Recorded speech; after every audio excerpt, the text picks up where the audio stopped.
Hello there, everyone. Welcome to the stream. I am currently working out some issues with my webcam. I was hoping to show it off. I've done a bit of rearranging here in my makeshift studio, um, and I've got kind of a new backdrop. It's the same room, but I've moved stuff around to kind of freshen it up a little bit. And since unplugging everything, moving it, and plugging it back in, things aren't working the way they're supposed to. So hopefully we can figure that out here.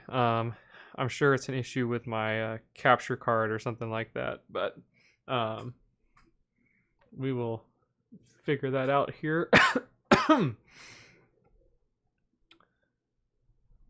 But anyways, we are here for, like I think we're all, of course, I think we all know we're here for the 10th flight test of Starship. And I don't know how to feel about this one, to be honest. It's definitely going to be an interesting one. The last 3 flights have not at all gone how I've wanted them to go. So, it's kind of up in the air right now, you know, as to what's going to be happening with this flight. I want to hold out optimism, but I also can't for sure say that everything is going to be completely perfect. Sorry guys, I'm just going through trying to troubleshoot here. I was hoping that everything was literally working, and then we hit like the minute marker, and all of a sudden everything started taking a nosedive. So I want to say it's working now. I'm gonna hit OK. I'm gonna make that disappear. I'm gonna reconfigure this.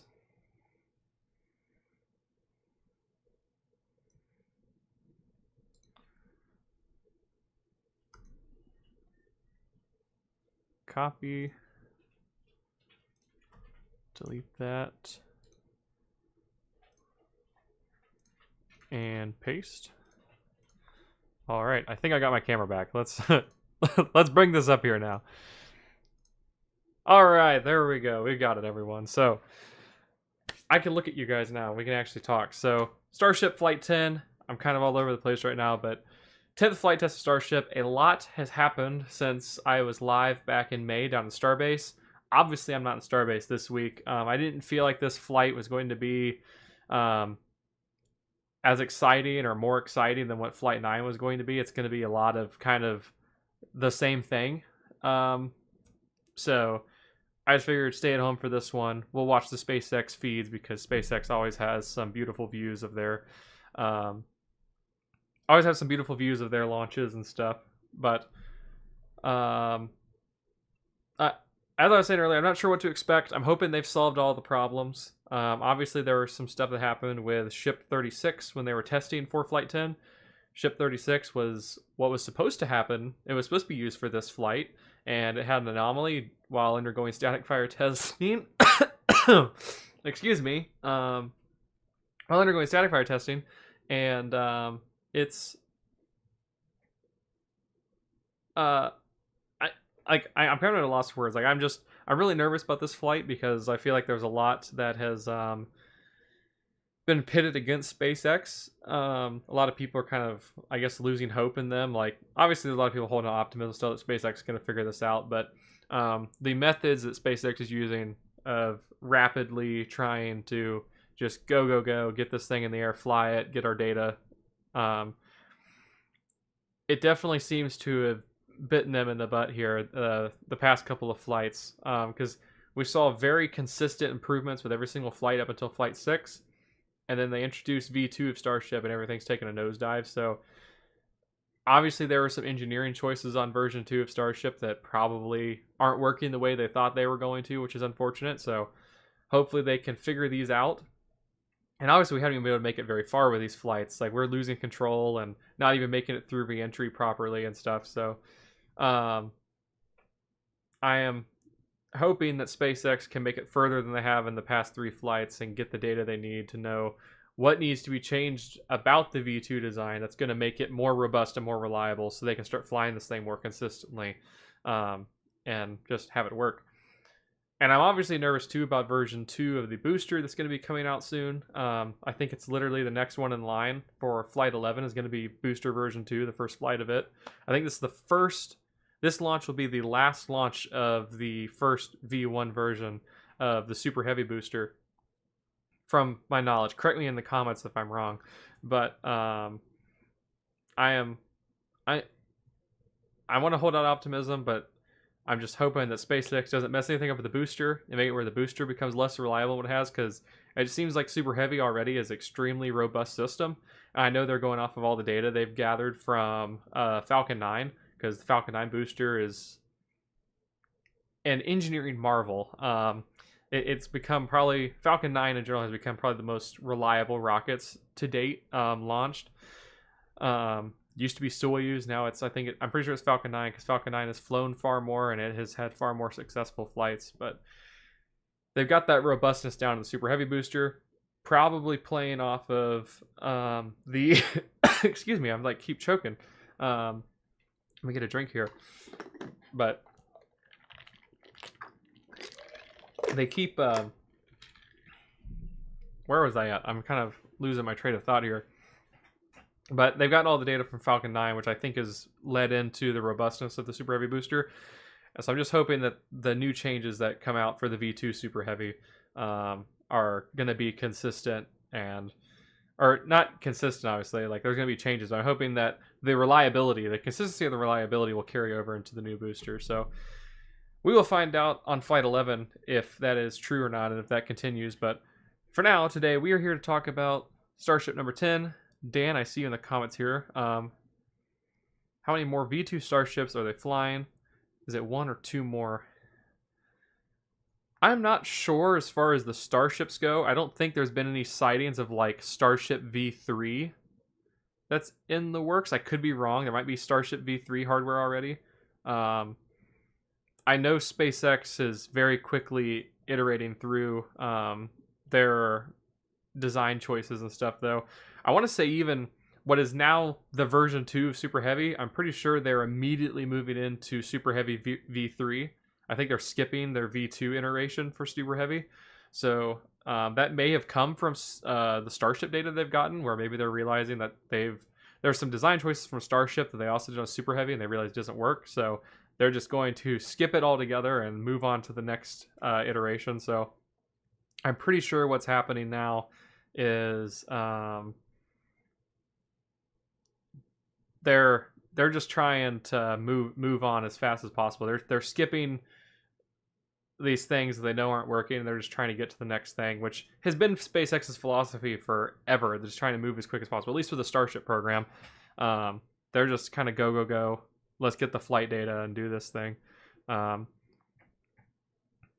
I want to get into the website here. I've got the SpaceX webpage pulled up. Let's go through some of the information here, because there's a lot of similarities here from Flight 10 and Flight 9, because obviously Flight 9 failed to reach objectives that it was supposed to, and so Flight 9 was supposed to do stuff that Flight 8 was supposed to do, and so on and so forth. You know, Flight 7, they're basically still trying to do the thing that Flight 7 failed to do back in January.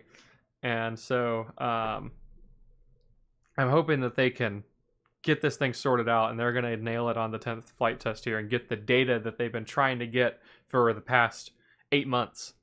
And so let's go into the website here. Let's see. Where is my cursor? It's not letting me scroll here.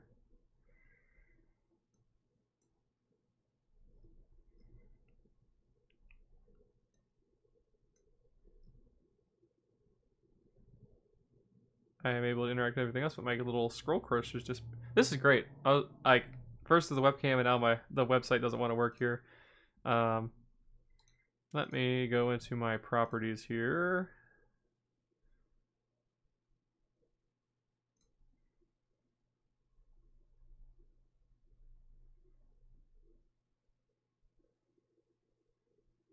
I am not seeing any of these settings here that I want to have.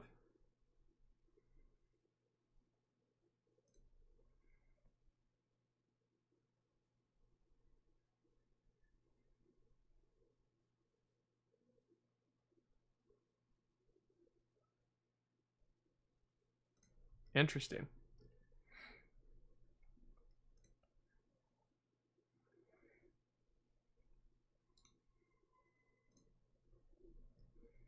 I literally cannot scroll on this page. That's not good. Man, it's great everything that's happening right now. Let's read some of the comments here while I'm trying to figure this out. Elon Musk, if the design is taking too long, the design is wrong. Yeah, that's probably accurate. That's probably one of his philosophies that he has had here.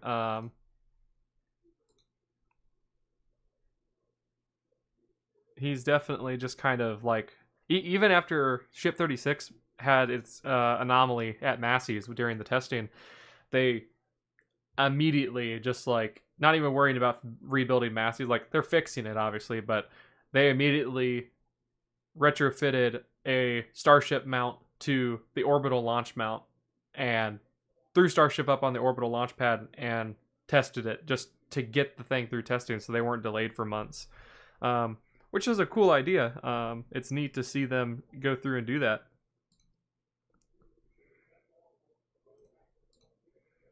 But it can cause problems if you're moving that fast. All right, I am going to go to just my camera here. You guys can kind of see a peek here in the background of what's going on with some of my new stuff. Peek the Star Wars posters here in the background and stuff. I have to hang those up still. But working on redecorating kind of the space here for future content.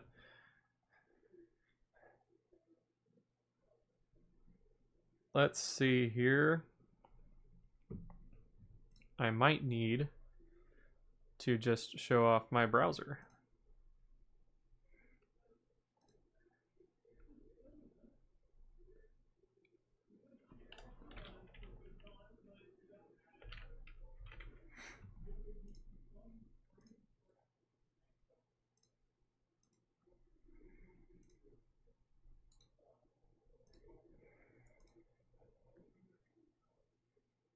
I'm pretty sure the SpaceX stream has already started as well, so I definitely want to get it up and listen to it because they're going to have some additional information most likely.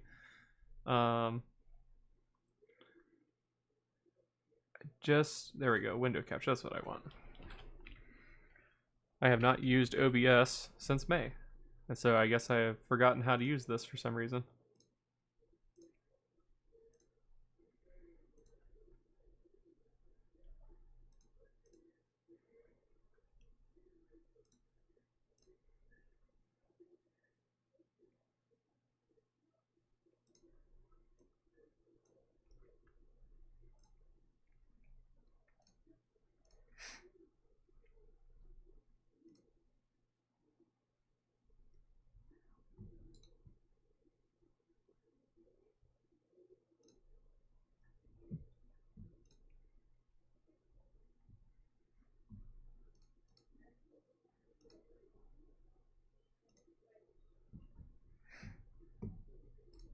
Alright, here we go. This is our browser. We've got it up now. And we can actually interact with the page here. So let's go through this and read through some stuff, and then we're going to hop into the SpaceX stream itself. I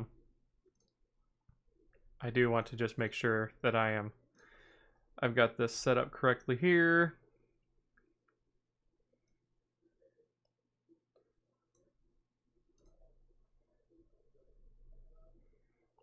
Hit OK on this end. All right.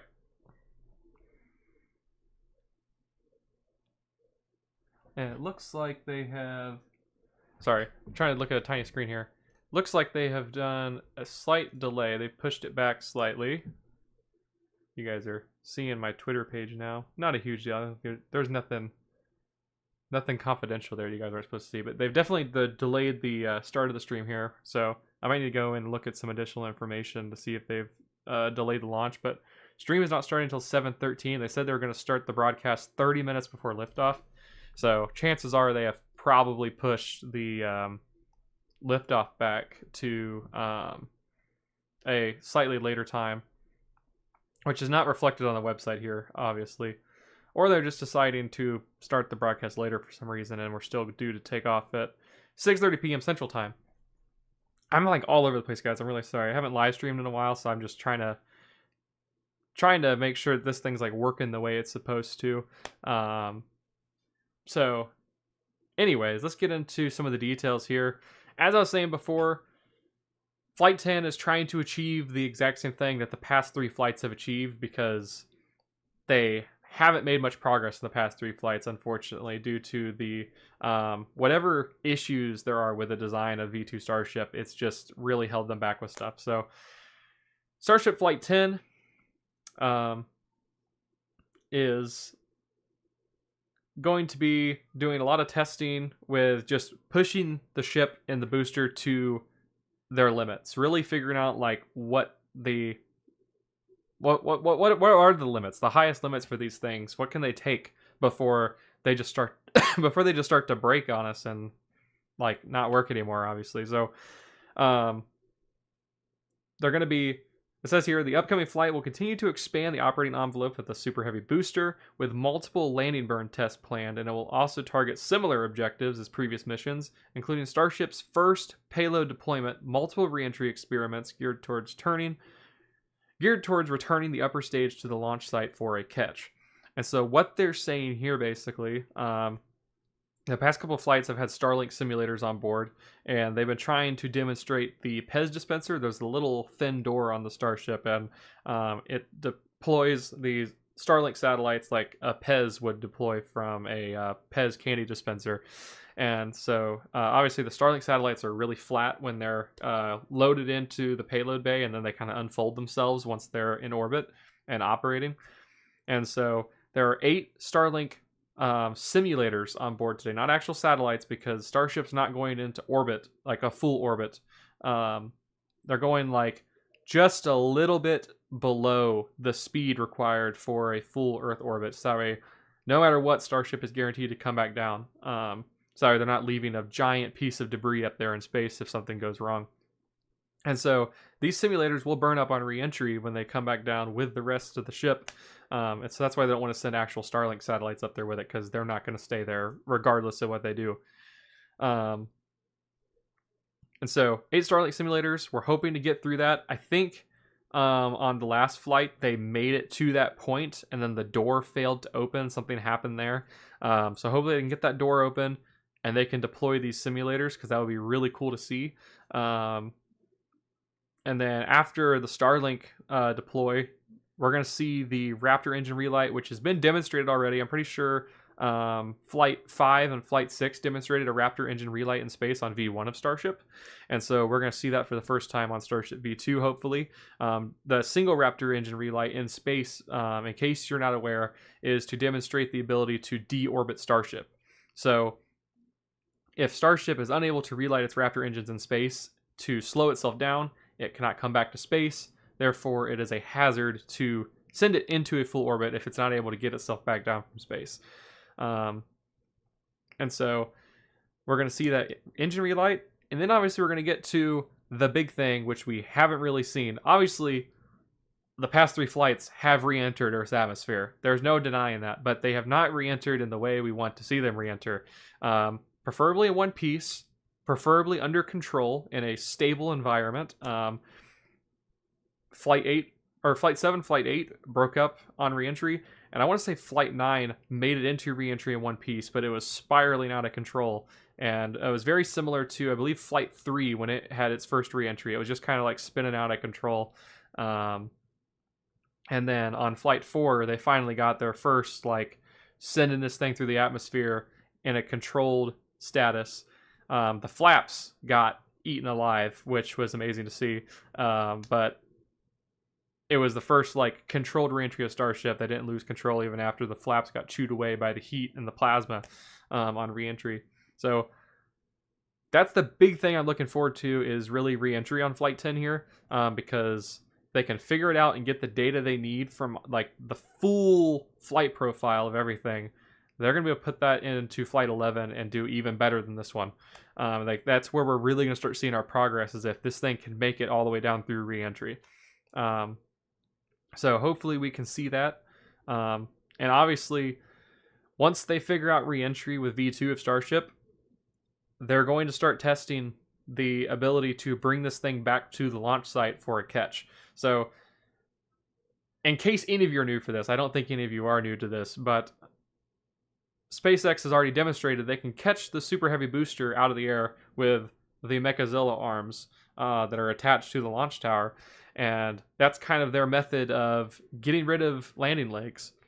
Elon Musk's philosophy, his philosophy for a very long time has been the best part is no part. So for rockets, removing parts from a rocket improves reliability because less things can break, and it also reduces mass on that rocket, meaning that you can send more payload into orbit with less mass. If the rocket overall weighs less, you can push heavier things into orbit. And so their entire idea of a Starship here has been remove the landing legs. They're big, they're clunky, they're heavy. Get rid of the landing legs. We're just going to catch them out of the air with infrastructure that's attached to the tower. That way there's no...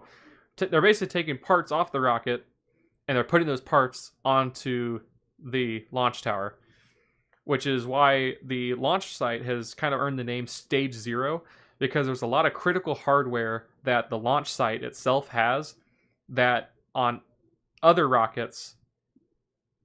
Sorry, let me rephrase that. So, certain hardware that is in the launch site on Stage 0 or the launch site for Starship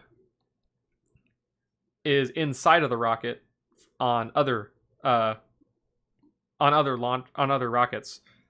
That's a mouthful there, but so SpaceX has taken parts that exist inside of other rockets out of Starship and put them into the launch mount to reduce the mass on Starship. So that's kind of why they consider the launch site Stage 0, because Stage 0 is doing a lot of heavy lifting for Starship in terms of getting it off the pad and then also getting it back down in one piece back onto the ground. So I believe the original plan was to get Starship V2 through reentry into the Indian Ocean successfully 2 times, and then on that third reentry, sorry, just had food dropped off here. But on that third reentry, they're going to finally bring it back to the launch site, and they're going to attempt to catch it with the arms on the launch tower. And so that's kind of what I've been most looking forward to for the longest time, the past 8 months, is wanting to see the ship get caught by the arms, because the booster is crazy and all. SpaceX has demonstrated that they can land a booster on a drone ship at pinpoint accuracy. The booster, seeing it get caught at pinpoint accuracy from the launch tower is really cool, but it's going to be even crazier seeing a object come back down from orbit at 17,000 miles an hour, slow itself down, and perfectly navigate itself back down to directly above the launch site, flip vertical after being in a belly flop orientation, and then coast itself into the arms of the tower to get caught and ultimately be restacked and refueled for another launch. And so there's just a lot of things to be excited about for this.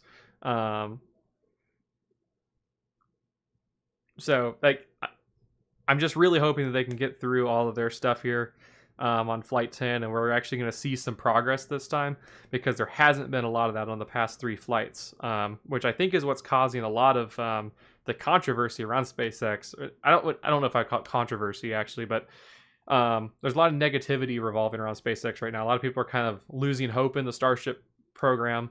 People aren't as excited for it, I feel like, as they were leading up to Flight 7. And so I'm hoping they can turn this thing around and just make Starship work again. Because obviously I don't think that this entire program is, no matter what happens, I don't think this program will die. But I definitely think if this thing doesn't work and they can't get it to work the way they want it to, they're going back to the drawing board, and it's going to be a really long time until we actually see something functional.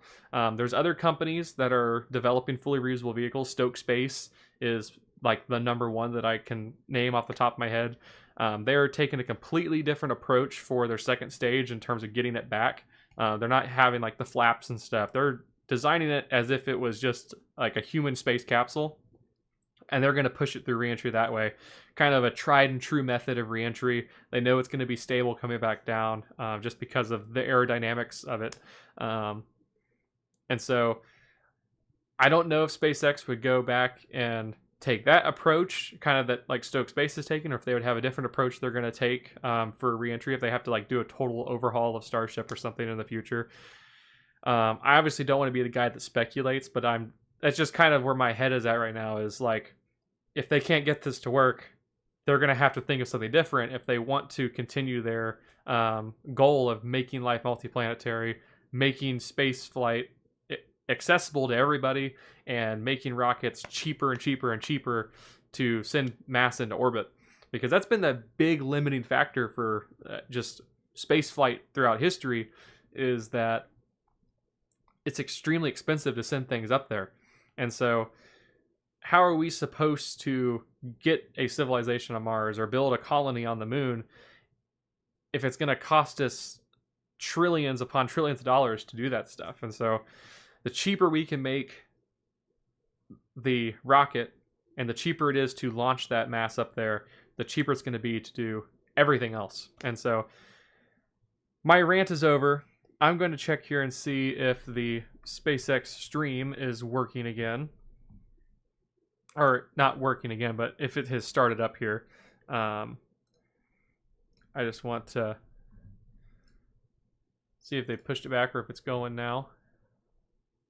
This page doesn't exist. Have they scrubbed the launch today? Ah, yes, indeed they have. Well, that's unfortunate. They had propellant load underway and everything. I haven't been paying attention to a lot here. I just got the stream started, but prop load was going, and then they are standing down from the 10th flight of Starship today to allow troubleshooting of an issue with the ground systems. So the vehicle is healthy. Something with the launch mount or the ground systems that make everything work seems to be having an issue. So that is unfortunate. It looks like we are not going to see a launch today after my rant there. So let me go back in here. I will look at let's take a look at the chat real quick. And from there, I'm going to figure out what we're going to do.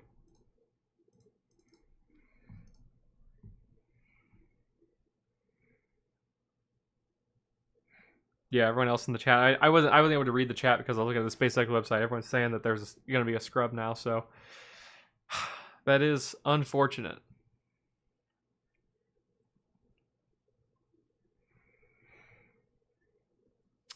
Yeah, I'm not sure what else to say really. We're gonna have to call this quits here and reschedule for.